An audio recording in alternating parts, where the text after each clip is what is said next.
নমস্কাৰ বন্ধুসকল, আপোনালোক আটাইকে ডুৱাফিন টিপছলৈ স্বাগতম জনাইছোঁ। আপোনালোকে জানেনে যে মাত্ৰ 20 টকা বছৰি প্ৰিমিয়াম দিয়ে আমাৰ দেশত 2 লাখ টকা পৰ্যন্ত এগৰাকী ব্যক্তি বা তেওঁৰ পৰিয়ালে দুৰ্ঘটনা বীমা লাভ কৰিব পাৰে।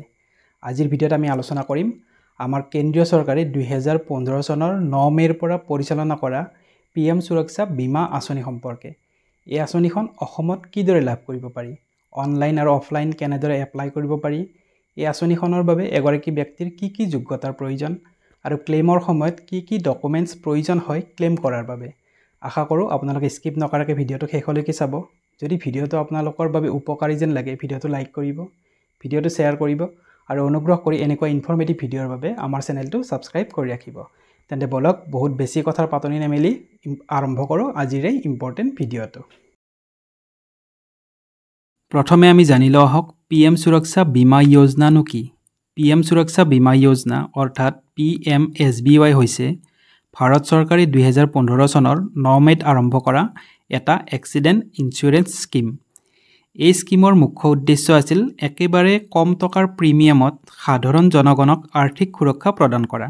এই বীমা আঁচনিখনে বিশেষকৈ গাঁও বা চহৰ অঞ্চলত দৈনিক হাজিৰা কৰা লোকসকল, কৃষকসকল, সৰু ব্যৱসায়ীসকল, অটো ড্ৰাইভাৰ আদি লোকসকলৰ জীৱনত সংঘটিত হ'ব পৰা যিকোনো দুৰ্ঘটনাৰ ফলত তেওঁলোক আৰু তেওঁলোকৰ পৰিয়ালক আৰ্থিক সাহায্য প্ৰদান কৰাৰ বাবে ভাৰত চৰকাৰে 2015 চনৰ 9 মে'ত এই আঁচনিখন আৰম্ভ কৰিছিল। এতিয়া জানি লওঁ আহক PM সুৰক্ষা বীমা যোজনাৰ প্ৰিমিয়াম কিমানকৈ দিব লাগে আৰু এটা প্ৰিমিয়ামৰ ভেলিডিটি কিমান সময়লৈকে থাকে।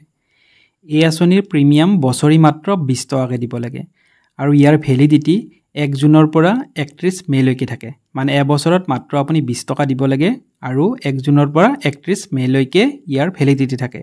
যদি এই আঁচনিখন আপুনি চিলেক্ট কৰি লয় তেনেহ'লে আপোনাৰ বেংকৰ একাউণ্টৰ পৰা 31 মে'ৰ পিছত নিজে অটো ডেবিট হৈ 20 টকা প্ৰিমিয়াম গুচি যাব। এতিয়া জানো আহক PMSBY আঁচনিৰ অধীনত এগৰাকী ব্যক্তিয়ে কি সুবিধা লাভ কৰে। যদি এই আঁচনি গ্ৰহণ কৰা ব্যক্তি দুৰ্ঘটনাত মৃত্যু হয় তেনেহ'লে চৰকাৰে 2 লাখ টকা সেইগৰাকী ব্যক্তিৰ পৰিয়ালক প্ৰদান কৰে। কোনো ব্যক্তি যদি কোনো দুৰ্ঘটনাত সম্পূৰ্ণৰূপে ঘূণীয়া হয় তেনেহ'লে সেইগৰাকী ব্যক্তিকো চৰকাৰে 2 লাখ টকা প্ৰদান কৰে। আৰু কোনো ব্যক্তি যদি আংশিকভাৱে ঘূণীয়া হয় তেনেহ'লে এই আঁচনিৰ অধীনত চৰকাৰে সেইগৰাকী ব্যক্তিলৈকে 1 লাখ টকা প্ৰদান কৰে। এই সুবিধা নমিনীয়ে ক্লেইম কৰিব পাৰে আৰু ইয়াৰ ফলত পৰিয়ালৰ অৰ্থনৈতিক সুৰক্ষা নিশ্চিত হয়। এতিয়া জানি লওঁ আহক PMSBY আঁচনি লাভ কৰিবলৈ এগৰাকী ব্যক্তিৰ কি যোগ্যতাৰ প্ৰয়োজন। প্ৰথম ব্যক্তিগৰাকী ভাৰতীয় নাগৰিক হ'ব লাগিব। সেইগৰাকী ব্যক্তিৰ বয়স 18 পৰা 70 বছৰ হ'ব লাগিব আৰু তেওঁৰ যিকোনো বেংকত এটা ছেভিংছ একাউণ্ট থাকিব লাগিব।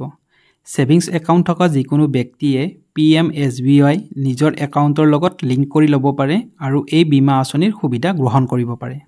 এতিয়া জানি লওঁ আহক অসমত PMSBY আঁচনিখন কিদৰে এক্টিভ কৰিব পাৰি। এই বীমা আঁচনিখন অসমত এক্টিভ কৰিবলৈ অনলাইন আৰু অফলাইন দুটা পদ্ধতি আছে।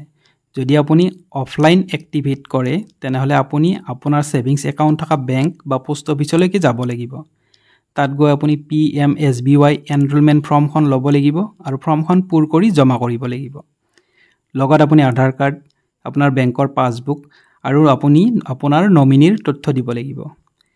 বেংকে আপোনাৰ একাউণ্ট এই আঁচনিৰ সৈতে লিংক কৰি দিব আৰু বছৰি আপোনাৰ 20 টকাকৈ নিজে অৰ্থাৎ অটো ডেবিট আপোনাৰ একাউণ্টৰ পৰা হৈ থাকিব আৰু এই আঁচনিৰ সুবিধা আপুনি লাভ কৰিব।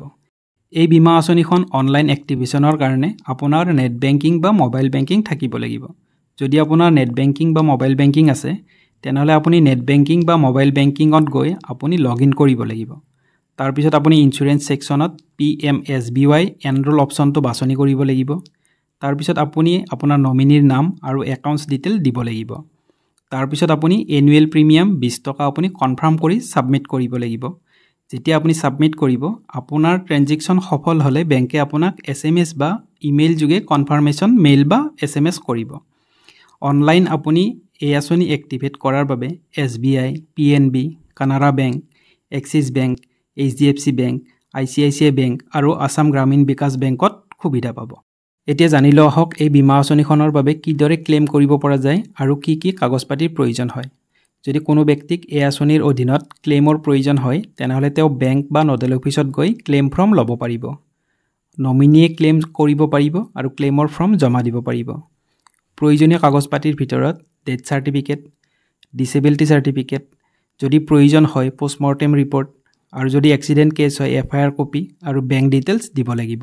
যেতিয়া এই ক্লেইম এপ্ৰুভ হ'ব তেতিয়া ক্লেইমৰ টকা পোনপটীয়াকৈ বেনিফিচিয়াৰীৰ একাউণ্টত জমা হ'ব। এই ভিডিঅ'টোত প্ৰদান কৰা সকলোবোৰ তথ্য চৰকাৰী website janasuraksha.gov.in, finance ministry, government of India, অসমৰ নেশ্যনেলাইজ বেংক, গ্ৰামীণ বেংক আৰু পোষ্ট অফিচৰ অফিচিয়েল নটিচৰ পৰা লোৱা হৈছে। তো বন্ধুসকল, আশা কৰোঁ আজিৰ এই ভিডিঅ'টোৰ জৰিয়তে আমি PM সুৰক্ষা বীমা যোজনা সম্পৰ্কে সকলোখিনি তথ্য পাবলৈ সক্ষম হৈছোঁ। যদি ভিডিঅ'টো আপোনালোকৰ বাবে উপকাৰী যেন লাগিছে তেনেহ'লে ভিডিঅ'টো লাইক কৰিব আৰু শ্বেয়াৰ কৰি সেইসকল ব্যক্তিৰ ওচৰলৈকে পঠিয়াই দিব যিসকল ব্যক্তিক এই আঁচনিখনৰ প্ৰয়োজন আছে। আৰু অনুগ্ৰহ কৰি এনেকুৱা ইনফৰ্মেটিভ ভিডিঅ' পাবৰ বাবে আমাৰ চেনেলটো ছাবস্ক্ৰাইব কৰি ৰাখিব। তেনেহ'লে লগ পাম পৰৱৰ্তী ভিডিঅ'ত। তেতিয়ালৈকে আপোনালোক আটাইকে জনাইছোঁ বিদায়।